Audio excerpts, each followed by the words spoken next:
Supreme court practice and procedure bill کا فیصلہ آج سنا دیا گیا ہے۔ 10 ججز نے اس کے حق میں فیصلہ سنایا ہے اور 5 ججز نے اس کی مخالفت کی ہے۔ میں نے 7 دن پہلے اس پر ایک ویڈیو بنا دی تھی اور ان تمام ججز کے نام تک بتا دیے تھے کہ کون سے 10 ججز اس کے حق میں فیصلہ دیں گے اور کون سے 5 ججز اس کے خلاف فیصلہ سنائیں گے۔ پہلے ذرا یہ کلپ دیکھ لیجئے، باقی بات بعد میں کرتے ہیں۔ تو جو ججز کے ریمارکس آئے ان سے فیصلہ جو ہے وہ کافی طور پر واضح ہو چکا ہے۔ تقریباً 10 ججز ایسے ہیں چیف جسٹس سمیت جن کی یہ مرضی ہے یا ان کے ریمارکس سے یا ان کے سوالوں سے ایسا لگتا ہے کہ وہ اس بل کے حق میں ہی فیصلہ سنائیں گے، اور 5 ججز ایسے ہیں کہ جو اس بل کی مخالفت کر رہے ہیں۔ میں بنا تاخیر کے ان کے نام آپ کے سامنے رکھ دیتا ہوں، پھر ہم آگے کی بات کرتے ہیں۔ تو اس میں جو ججز 5 ہیں جنہوں نے اس کی مخالفت کی ہے، ان میں جسٹس اعجاز الحسن، جسٹس منیب اختر، جسٹس مظاہر اکبر نقوی، جسٹس شاہد وحید اور جسٹس عائشہ ملک شامل ہیں۔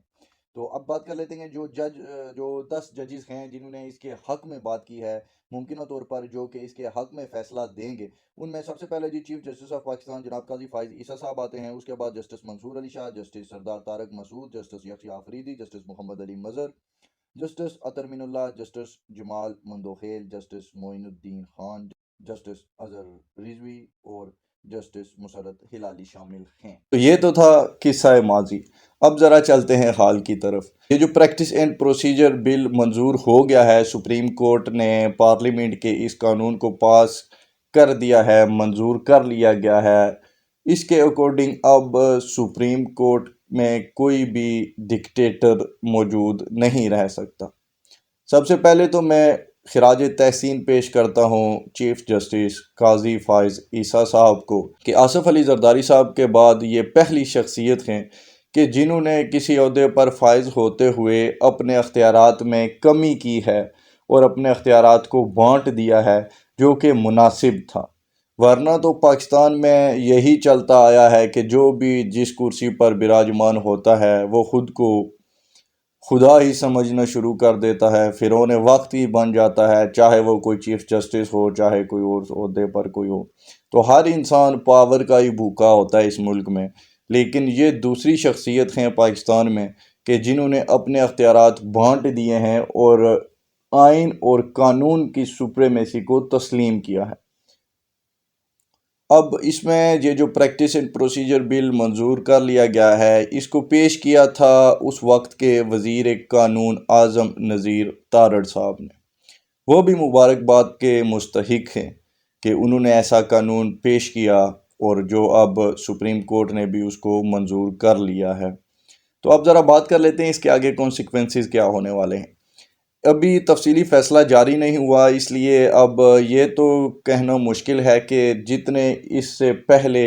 جب اس وقت کے سپریم کورٹ کے چیف جسٹس جناب عمر عطا بندیال صاحب نے بل کو کالعدم قرار دے دیا تھا ان کے 3 رکنی بینچ نے،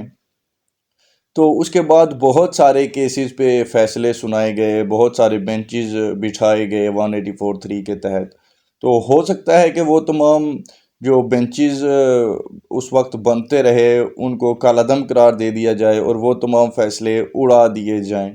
اس کا فیصلہ آنا ابھی باقی ہے، وہ تفصیلی فیصلہ جب آئے گا تو ہم اس پر بات کر لیں گے۔ لیکن فی الحال اتنا ضرور کنفرم ہو چکا ہے کہ 184(3) کے تحت جتنے بھی بینچز بنائے گئے، یہ قانون پیش ہونے کے بعد جتنے بھی بینچز بنائے گئے تھے ان کے فیصلوں کے خلاف اپیل ضرور ممکن ہو چکی ہے۔ تو اس کا ایک ابھی دیکھنے والی بات یہ ہوگی کہ جو نیب ترامیم کو اڑایا تھا چیف جسٹس صاحب نے جاتے ہوئے اپنے آخری جمعے میں، انہوں نے تب وہ جمعے کا دن تھا تو انہوں نے وہ نیب کی جتنی بھی ترامیم کی گئی تھی پارلیمنٹ کی طرف سے ان کو انہوں نے اڑا دیا تھا، کالعدم قرار دے دیا تھا۔ تو اس میں بہت سارے بڑے لیڈروں کے نام بھی آتے تھے، کیونکہ جب وہ قوانین اڑ گئے تو پچھلے قوانین کے تحت بہت سارے لوگوں پر بہت زیادہ کیسز تھے نیب کے پاس، تو وہ تمام کیسز واپس بحال ہو گئے تھے۔ لیکن اب دیکھنے والی بات یہ ہوگی کہ اگر اس پر اپیل کی جاتی ہے، اگر ان بینچز کو اور ان کے فیصلوں کو کالعدم قرار نہیں بھی دیا جاتا، تو اگر ان کے خلاف اپیل کی جاتی ہے تو سپریم کورٹ کے 5 رکنی بینچ بھی بیٹھ سکتا ہے اس میں. تو پھر اگر اب 5 رکنی بینچ بیٹھے گا اور اس میں اگر جسٹس منیب اختر اور جسٹس اعجاز الاحسن اور مظاہر علی نقوی کو نہیں بٹھایا جاتا تو پھر باقی جو ججز ہیں ان 5 کے ٹولے کو چھوڑ کر جو باقی 10 ججز ہیں اگر ان پہ مبنی 5 ججز کا بینچ بٹھایا جاتا ہے